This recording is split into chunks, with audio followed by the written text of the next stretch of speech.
Assalamualaikum. Hamdan wassalatan wassalamun ala ba'. Semoga teman-teman semuanya diberi kesehatan dan kelancaran. Amin. Langsung saja nggih. Di sini saya bermaksud untuk sharing saja tentang P5 nggih, P5RA. Jadi itu filenya sudah saya share juga kayaknya ya di forum ya. Nanti saya buatkan yang versi Word-nya ya, ini kan masih Google Doc. Nah ini, jadi sebenarnya ya sebelum masuk ke PowerPoint, ini kan PowerPoint ya, ini memang alangkah baiknya jenengan buat dulu kerangkanya gitu kalau mau bikin yang bener ya. Jadi dari kerangka dulu baru nanti pindah ke PowerPoint biar lebih terstruktur dan sistematis begitu. Nah ini hanya contoh saja, nanti saya akan sertakan. Ini niatnya sih mau saya upload tapi ternyata tidak bisa karena filenya melebihi itu yang ditentukan ya. Seperti inilah kurang lebih. Ini nanti juga saya akan share. Jadi intinya sebelum masuk ke PowerPoint-nya sebenarnya kalau idealnya harus disusun dulu kerangkanya begitu. Nah ini bentuk kerangkanya. Nah dan yang ini adalah lampiran-lampirannya. Misalnya nanti ada asesmen untuk asesmen kompetensi awal, ada asesmen formatif. Ini adalah lampiran-lampirannya yang akan disertakan begitu. Ini saya sertakan satu karena ya masih selesai satu ini. Jadi ini mulai dari kisi-kisi, kemudian soalnya, kemudian blanko ya, blanko untuk untuk merekap nilainya begitu. Nah ini adalah kerangkanya. Sebentar.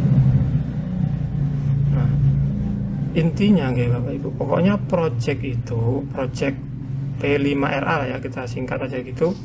Ini sebenarnya kedudukannya sejajar dalam kurikulum Merdeka dengan pembelajaran. Jadi kalau dalam pembelajaran itu kita mengenal modul ajar, kalau dalam proyek itu namanya modul proyek.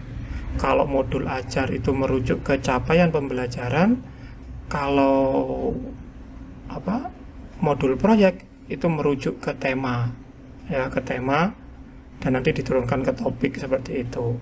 Kalau di pembelajaran itu disebut dengan pendidik, kalau di proyek itu disebut dengan fasilitator. Ya istilah-istilah kayak begitu ya, moga-moga jenengan tidak tambah posang ya. Pokoknya begitulah ya kurang lebih. Ini contohnya. Ini di tempat kami misalnya dalam 1 tahun kita ingin melaksanakan 3 proyek ini gitu. Ini alokasi waktunya nggih. Ini topiknya. Jadi topik dan tema berbeda nggih Bu. Jadi dari tema nanti diturunkan ke topik gitu Bapak. Terus ini ada referensinya, ini kode-kode ini tambahan ya, ini tambahan. Jadi hapus kalau memang tidak diperlukan. Oke, kemudian diturunkan lagi dari tema-tema tadi sudah dimasukkan, dimensinya sudah dimasukkan. Ini tidak semua ya. Ya ambil berapalah 2 atau 3 gitu. Begitu juga dengan nilai-nilai rahmatan lil alamin. Ini dari mana? Ini saya akan perlihatkan referensinya. Nah ini referensinya, sudah saya pernah share kapan hari kayaknya. Nah ini tema-temanya. Nah ini adalah nilai-nilainya, nilai-nilai profil pelajar rahmatan lil alamin, berkeadaban, berketeladanan, kewarganegaraan dan seterusnya. Nah untuk profil pelajar Pancasila ini yang dikeluarkan oleh PSKP seperti ini. Nanti jenengan bisa pelajari lebih lanjut kalau mau. Oke. Ini seperti inilah ya, dimasukkan, kemudian temanya dipilih. Dari mana tema ini? Tema ini ya diambil dari sini Bapak Ibu, atau bisa ngambil dari sini juga bisa. Nah dari sini tema proyek penguatan untuk tingkat MI. Jangan salah ya, di sini juga ada tema tapi untuk anak RA ya. Misalnya seperti ini. Sebentar, saya akan geser dulu ke tema.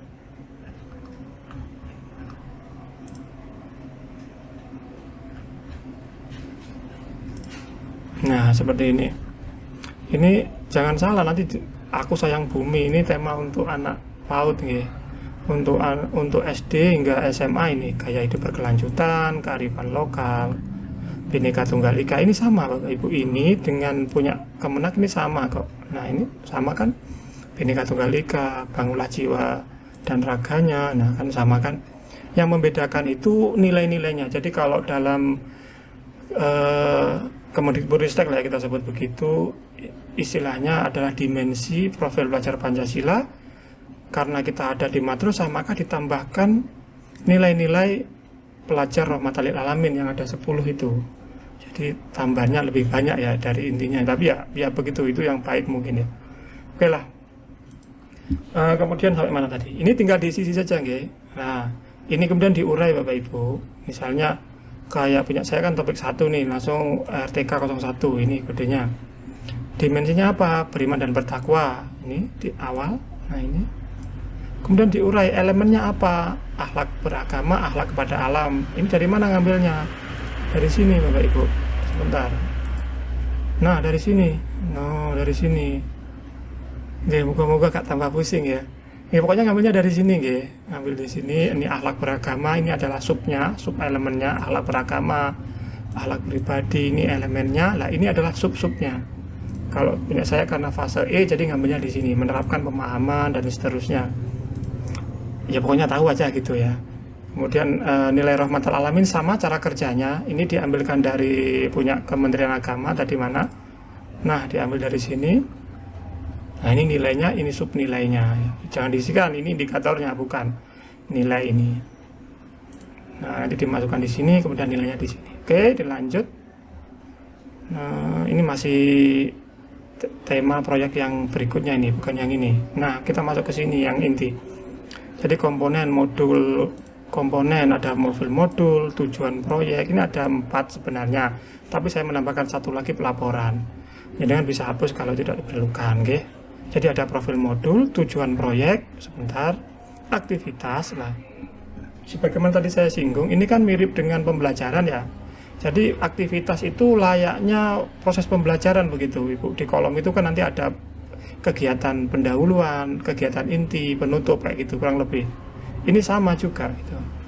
Nah, ini seperti rincian pada pelaksanaannya nanti. Ini praproyek juga tambahan gitu, Pak Ibu. Kalau dengan di proyeknya tidak membutuhkan praproyek ya ini tinggal dihapus saja. Yang inti dari tahapan aktivitas itu ini Bu, orientasi atau Bapak Ibu, kontekstualisasi, aksi dan refleksi. Ada 4 itu yang penting, ada orientasi, kontekstualisasi, aksi dan refleksi gitu. Terus refleksi dan asesmen ini saya buat cepat aja ya biar tahu lah ini maksudnya apa gitu. Ini karena saya menggunakan lampiran, jadi ini cuman saya rujuk kepada kode lembar kerja kayak gitu. Kalau mau jenengan masukkan langsung di sini boleh lah. Misalnya jenengan jadikan 1, terus jenengan langsung buat soalnya gitu, boleh langsung di sini. Atau tabelnya dimasukkan langsung di sini juga boleh. Gitu ya. Kemudian asesmen sumatif, ini juga sama ya, sumatif proyek. Kemudian pelaporan. Nah, jadi nanti itu ada pelaporan namanya manajemen proyek. Jadi kayak fasilitator itu pendidiknya ya. Nanti ada koordinatornya, koordinator proyek, istilahnya yang ketua dari proyek itulah ya. Ini guru-guru dan sebenarnya ini memang dikerjakannya berkelompok nih Bapak Ibu. Namanya juga proyek ya. Jadi ini sebenarnya dikerjakannya berkelompok. Tapi kan ini buat latihan ya. Ini ada bentuk pelaporannya juga nantinya begitu. Kita masuk ke tadi sudah saya jelaskan ya, ini sudahlah. Oke, begitu aja lah. Kalau ini sudah ketemu Bapak Ibu, misalnya kayak rincian tahap aktivitas, misalnya saya ambil 1 deh, mana ya, ya ini dah orientasi itu. Misalnya kita sudah bisa kita urai, maka untuk PowerPoint-nya ini lebih mudah seperti ini. Nah, nanti kita buat PowerPoint, terus komitmen, keikutsertaan, nanti kita buat lagi slide lagi, berisi komitmen keikutsertaan, kalau apa istilahnya kontrak belajar lah seperti itu. Nah, ini kontekstualisasi kayak gitu, ini lebih mudah, tidak harus ya, lebih mudah jika jenengan sudah nyusun kerangkanya. Sebentar, mana tadi? Nah, seperti ini. Gitu, itu saja nggih. Bapak Ibu, jangan putus asa. Semoga sehat-sehat semuanya nggih. Ini masih belum penilaian tindakan kelas ini ya. Ini sifatnya hanya sharing. Sekali lagi, jika merasa cocok bisa dilanjut, jika merasa terlalu rumit ya bisa di skip. Itu saja, semoga bermanfaat. Akhirul qouli wal afu minkum. Wassalamualaikum warahmatullahi wabarakatuh.